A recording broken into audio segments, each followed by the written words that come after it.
What's up, people? J-Dub here with my 2011 Survivor Series review video. Now, this video isn't going to be done as my videos usually are with like the in-depth reviews and all of that good stuff. I have to make it quick because for some reason this stupid-ass webcam, like, the files are just absolutely huge, even if you make like a 5-minute video. So I'm going to try to make this as quick as possible, but get all the things out of the way that I need to. By the way, I am broadcasting live, well, not exactly live, broadcasting and recording from New York right now. I attended Survivor Series tonight, and I have to say, Survivor Series, it was a great show to experience live. I don't know how it came off to you guys watching from home, but for me, being at the show live and being in that atmosphere was absolutely amazing. And I have to say, out of all of the pro wrestling shows that I've been to, this one would be #1, bar none. On the excitement level, on the experiences, everything, every criteria necessary, this one will be #1, bar none. And I'm going to talk a little bit about that in this video. And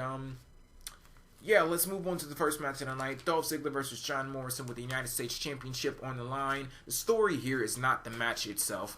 Who gives a damn about what happened in the ring? Even though I thought it was a pretty quality match, nobody really cared about that. All they cared about is, we want Ryder, we want Ryder. The crowd was just chanting it tons of times. Like, even before the show started, people were walking through the hallways, we want Ryder. One person would say, woo, woo, woo. A million other people, you know it. Just, people were going crazy over Zack Ryder. And, I guess they got a little bit of a payoff when after the match ended, when after Dolph Ziggler defeated John Morrison and retained his United States Championship. Zack Ryder ran down to the ring and he cleared house and everything. Crowd went wild. They ate it all up. So I guess that was pretty good. They got their payoff, at least in that little respect there. He got an appearance on a pay-per-view. He didn't win a match. Wasn't even in a damn match. But, you know, he was there. They saw him. So I guess kudos to you. But moving on to the second match of the night, Beth Phoenix versus Eve.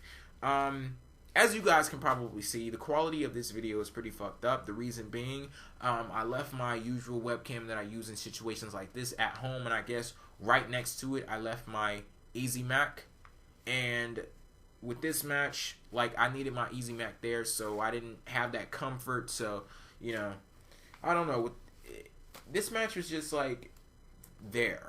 I didn't really have any feeling for it. The crowd, my fellow counterparts in the live crowd, they didn't have any feeling for it except for the ending of the match. And to be completely honest, the only two things that I remember about this match, the ending and Eve booty popping. Besides that, what happened? Like, that pretty much says everything that needs to be said about this match and how memorable it was. But yeah, Beth Phoenix, she hit the Super Glam Slam from the second rope on Eve, pinned her and retained her championship. That's all I got to say about that one. Moving on to the third match of the night, Team Barrett versus Team Orton in a traditional 5-on-5 Survivor Series tag team match. Team Barrett, to my shock and surprise, they actually win this match.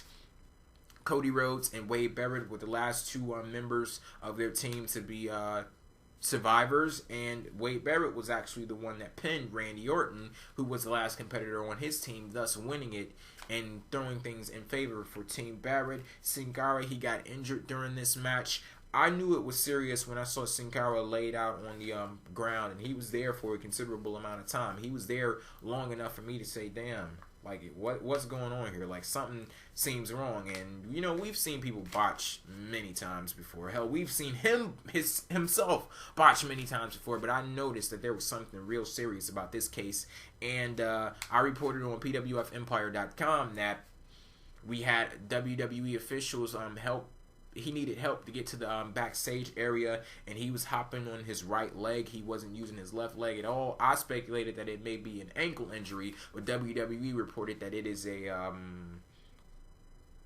ruptured patella tendon, aka his knee is fucked up. So that's basically in layman's terms. So yeah, on that one, Sheamus, he didn't even get pinned in this match, so I think that was a pretty good thing also. Sheamus, as you guys know, he's #1 in my Fave 5, and WWE, I talked about how they've been delicately handling his character, and it looks as if they're continuing on with that trend with him not even being pinned in this match. He got disqualified for not stopping the ass whooping that he was putting on Jack Swagger while the referee was counting to 5. So he got disqualified from the match and all of that good stuff. But yeah, the crowd was going crazy for Cody Rhodes. that was great to see. I'm a big fan of his, big fan of Wade Barrett also, and it's pretty cool to see them rising up the ranks in WWE and being the survivors on their team. The next match of the night, Big Show versus Mark Henry. I guess this would be like the bathroom break for the live crowd, but the only thing is they didn't get up from their seats to use the bathroom. They just crapped all over the damn match. Like, when you're chanting Mae Young, sexual chocolate, D'Lo Brown, boring, you know something is wrong. And what is wrong, what was wrong with the match, I don't know. You guys be the judge. I will say it did start off pretty slow. Mark Henry, he ended up getting himself disqualified by kicking Big Show in the balls, so we don't get a definitive ending to this match, but we did get a pretty definitive ending to Mark Henry, question mark, you know.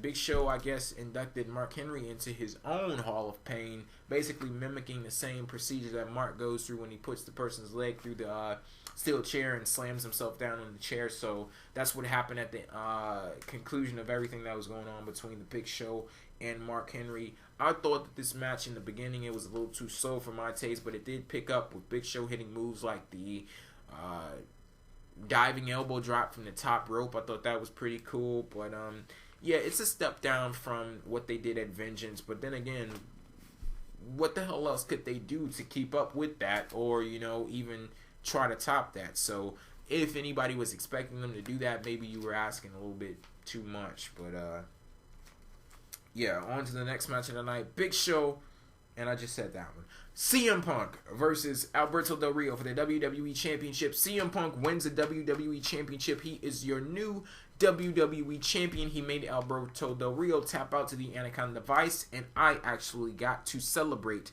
CM Punk's title win with him.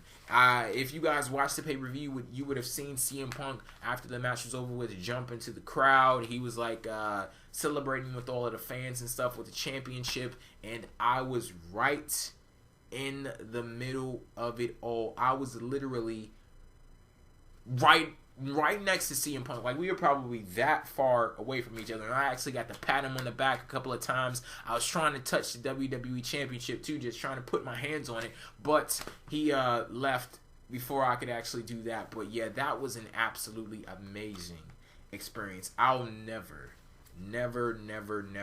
forget that. Like, all of those people clamoring towards him and being like in the center of all of that. Amazing experience. I absolutely loved it. But yeah, for the match itself, I did enjoy the match.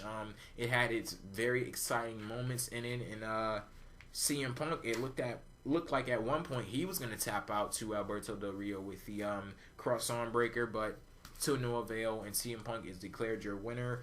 I did enjoy this match, and it's CM Punk being involved in the WWE title picture. It's a step up from things that's been happening recently with the title. Like, I haven't been that interested in it, but CM Punk, him being there, I say it's a good thing. Final match of the night: John Cena and The Rock versus The Miz and R-Truth. This is The Rock's first match in 7 years. It looked like he didn't miss a step at all. He was right on point, and he was great. The match was great when he was in the ring, but when John Cena stepped in, wasn't feeling it at all. It was too slow for me, but anything that could be looked at as negative about this match, it's completely outweighed by the positives in The Rock. Like, that's his power. That's the kind of power that The Rock possesses. He can make me forget all of the, you know, not so glowing things about the match simply with him being there and him competing. And he actually did get the win for his team by hitting the People's Elbow on The Miz, pinned him, 1-2-3 match over and done with. John Cena and The Rock declared your winners, and they had a pretty interesting exchange after the match. The Rock had some not so family friendly words to John Cena, and he also rock bottomed him, and John Cena scurried off like a little punk. And if I'm correct, I think John Cena said something like, he mouthed the words, "No more Mr. Nice Guy," whatever the hell that means. So I guess we'll see on Monday Night Raw what John Cena meant when he said "No more Mr. Nice Guy" and how it relates to The Rock. Well, that's it for Survivor Series now, but of course the conversation continues because the Empire strikes back to back. We have the Sideshow on Tuesdays at 6 p.m. Eastern Time, and also Pro Wrestling Talk Radio Wednesdays at 6 p.m. Eastern Time. You can find all of the information about those two shows down in the description box, and you can check them both out on PWFempire.com, my brand new wrestling news and opinion website. As I said, all of that information is down in the description box. On the Sideshow this week, I will be discussing my trip to New York, all of the crazy things that have happened to me. I haven't even been in this damn city for 24 hours, and you won't believe the stuff that has happened in less than 24 friggin' hours.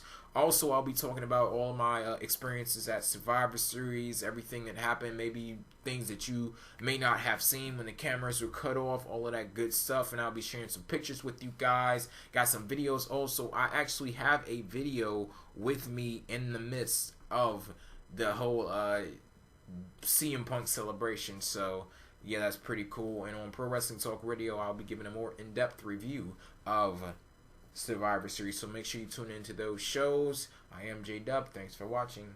Peace out.